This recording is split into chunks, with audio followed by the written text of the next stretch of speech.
नमस्कार। मैं doctor Bajrang Gupta, doctor Gupta hospital Sangwan Chowk से। मैं आज, जैसा कि आप सब लोग जानते हैं, आजकल सोशल मीडिया पे भी बहुत ज़्यादा ब्लैक फंगस के बारे में न्यूज़ आई हुई है। ये बेसिकली एक जानलेवा बीमारी है और आज हम इसके बारे में डिस्कस करते हैं। मैं आपको इसके बारे में कुछ महत्वपूर्ण जानकारी देना चाहता हूँ। जैसा कि आप सबको पता है, आजकल कोरोना महामारी के बाद अब ये दूसरी एक नई महामारी शुरू हुई है ब्लैक फंगस के रूप में। बेसिकली ये कोई नई बीमारी नहीं है। ब्लैक फंगस के केसेस काफ़ी सालों से होते हैं, आ रहे हैं, लेकिन ये एक रेयर बीमारी है। इसके बारे में आज से 4 साल पहले मैंने एक केस पब्लिश किया था इंटरनेशनल जर्नल में।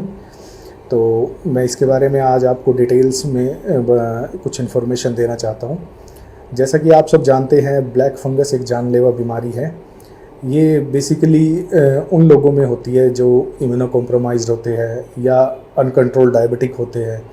और अब ये कोरोना के केस में बहुत सारे डायबिटिक पेशेंट्स जिनको कोरोना हुआ, फिर उनमें स्टीरॉयड का यूज़ हुआ या फिर ह्यूमिडिफाइड ऑक्सीजन का यूज़ हुआ, वो लोग बहुत ज़्यादा प्रोन है इस बीमारी को लेके। तो बेसिकली जो लोग ह्यूमिड एनवायरनमेंट में रहते हैं, अनहाइजीनिक कंडीशन में रहते हैं, जिनकी इम्यूनिटी काफ़ी लो होती है, जो साइटोटॉक्सिक ड्रग्स लेते हैं, जो मेडिसिन्स यूज़ करते हैं, उनके अंदर ये इस फंगस की प्रोबेबिलिटी ज़्यादा होती है। दूसरा, ये जो फंगस है ये बेसिकली 4 टाइप से हमारी बॉडी को इन्फेक्ट करती है, जिसमें मोस्ट कॉमन जो इन्फेक्शन है वो गले से ऊपर राइनो सेरिब्रल म्यूकोरमाइकोसिस जिसको बोलते हैं। उसके अंदर बेसिकली क्या होता है, ये जो फंगस है ये नाक के थ्रू हमारे नेज़ल म्यूकोसा में जाता है और उसमें नाक के थ्रू जाने के बाद ये वहाँ से ब्लड के थ्रू स्प्रेड होता है आगे। ये हमारी आँख में जा सकता है, हमारे साइनसिस में जा सकता है, हमारे ब्रेन तक भी जा सकता है। वहाँ पे फिर ये फंगस धीरे धीरे जो ब्लड वेसल्स होती है उसमें माइक्रोथ्रोम्बाई मतलब छोटे छोटे क्लॉट्स जमा करता है, जिससे कि वो एरिया डेड होता जाता है और वहाँ पे ब्लैक फॉर्मेशन होता रहता है। दूसरा इसका होता है लंग्स में। कुछ पेशेंट्स में ये फंगस लंग्स तक पेनिट्रेट करती है, कुछ केसेस के अंदर ये जीआई ट्रैक्ट में भी जाता है।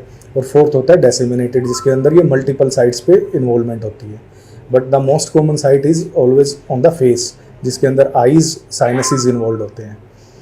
बेसिकली सिम्टम्स क्या होते हैं इस ब्लैक फंगस के? पेशेंट्स कभी भी जब भी आपके सामने आए, डायबिटिक पेशेंट मेनली, अगर वो कंप्लेंट्स करता है कि उसके फेस पे एक तरफ कोई सूनापन है, दर्द है, कोई स्वेलिंग आई हुई है, रेडनेस है, या फिर उसको दिखने में कोई प्रॉब्लम है, किसी एक तरफ की आँख की जो आईलिड होती है वो झुकी हुई है, कोई डबल विज़न आ रहा है, या कोई नेजल डिस्चार्ज हो रहा है, या फिर स्किन का कलर चेंज हो रहा है, मतलब आप कंपेयर करोगे दूसरी साइड से तो उसमें डिफरेंस होता है। बेसिकली ये सब सिम्टम्स होते हैं। अगर किसी भी डायबिटिक पेशेंट्स को या इम्यूनो कॉम्प्रोमाइज्ड पेशेंट को ये सिम्टम्स नज़र आते हैं तो उसको इमीडिएट अपने डॉक्टर से कंसल्ट करके इसके बारे में आगे जानकारी लेनी चाहिए। बेसिकली ये जानलेवा बीमारी है। अगर इसको टाइम पे कंट्रोल नहीं किया जाता तो कुछ केसेस में इसमें मोर्टेलिटी भी हो जाती है। जो ब्लैक फंगस के केसेस आज के टाइम में आ रहे हैं वो मोस्टली स्टीरॉयड के यूज़ की वजह से आ रहे हैं, ऑक्सीजन, ह्यूमिडिफाइड ऑक्सीजन की यूज़ की वजह से आ रहे हैं। तो अभी तो फ़िलहाल इसके अंदर जो ट्रीटमेंट प्लान है ये इसके अंदर amphotericin B, liposomal amphotericin B नाम की एक दवाई होती है, वो यूज़ की जाती है। कुछ केसेस के अंदर इसके अंदर सर्जरी भी करनी पड़ती है पेशेंट्स की। जो ये मेडिसिन्स है ये काफ़ी कॉस्टली भी है और बहुत जल्दी ईजिली अवेलेबल भी नहीं है मार्केट में। तो इसके लिए ट्रीटमेंट से ज़रूरी है प्रिवेंशन, मतलब हमें इसका ध्यान रखना है कि हमारे मरीज़ों में ये चीज़ें ना हो। जो भी मेरे कलीग्स हैं, जो लोग गांव में प्रैक्टिस करते हैं, शहर में प्रैक्टिस करते हैं, चाहे वो आरएमपी डॉक्टर हो, चाहे वो एमबीबीएस हो या बीएमएस डॉक्टर हो या फिजिशियन हो, जो भी है, वो बड़े ध्यान से स्टीरॉयड का यूज़ करना है। शुगर कंट्रोल बहुत ज़रूरी है, बहुत अच्छे तरीके से शुगर कंट्रोल करना ज़रूरी है। और इससे रिलेटेड जो भी मैंने आपको सिम्टम्स बताए, अगर कोई भी सिम्टम्स के साथ मरीज आता है तो उसको टाइमली इसको मतलब इवेलुएट करना है पेशेंट्स को, क्योंकि ये जो पेशेंट्स होते हैं इनकी प्रेजेंटेशन बड़ी लेट होती है।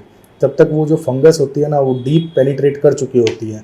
तो इसलिए टाइम पे पकड़ना और उसकी टाइमली मैनेजमेंट करना बहुत ज़रूरी है। तो स्टीरॉयड का यूज़ सबसे कम करना है, हाइजीनिक कंडीशन मेंटेन करना है, शुगर कंट्रोल रखना है, ये सब चीज़ें हैं। और अगर फिर भी किसी पेशेंट को होती है तो एज सुन एज पॉसिबल उसको ट्रीटमेंट लेना है। ये मैं आपको बताया कि मैं 4 साल पहले सेम एक डायबिटिक पेशेंट्स में मैंने म्यूकोरमाइकोसिस के ऊपर एक स्टडी किया हुआ है।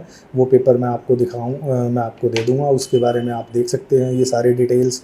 ये बीमारी बेसिकली नई नहीं है, लेकिन अभी जो है बहुत ज़्यादा फैल चुकी है, और आने वाले टाइम में जो भी कोरोना से पेशेंट निकले हैं शायद उनमें बढ़ रही है, तो इसलिए अभी ये एक महामारी का रूप ले चुकी है। तो इसकी हिस्ट्री है, मतलब कितने टाइम पुरानी बीमारी है?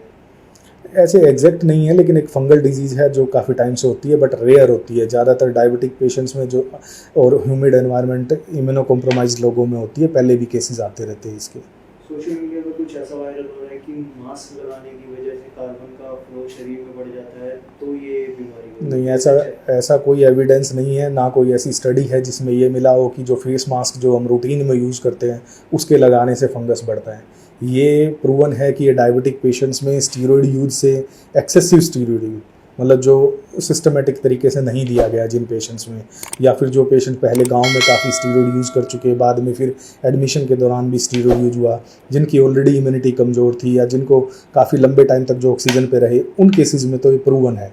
बट ये जो मास्क वाली बात है, एज सच अभी तक कोई डाटा इस पर नहीं है। जैसे कि डॉक्टर ने बताया कि ये जो ब्लैक फंगस है, इसके संक्रमण का जो मामले अब बढ़ते जा रहे हैं, ये कोई नई बीमारी नहीं है, ये काफ़ी सालों पुरानी बीमारी है।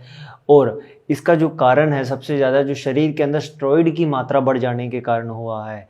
और इसके लिए जो है मास्क का कोई वैज्ञानिक तथ्य सामने नहीं आए हैं। इसलिए हमारे चैनल के माध्यम से हम आपको यही संदेश देंगे कि घरों से जब भी बाहर निकलें मास्क जरूर लगाएं, सैनिटाइजर का प्रयोग करें। और अगर आप कोरोना से ग्रसित थे और ठीक हो चुके हैं और सभी पैमानों पर खड़े उतरते हैं तो अपना प्लाज्मा जरूर डोनेट करें। धन्यवाद।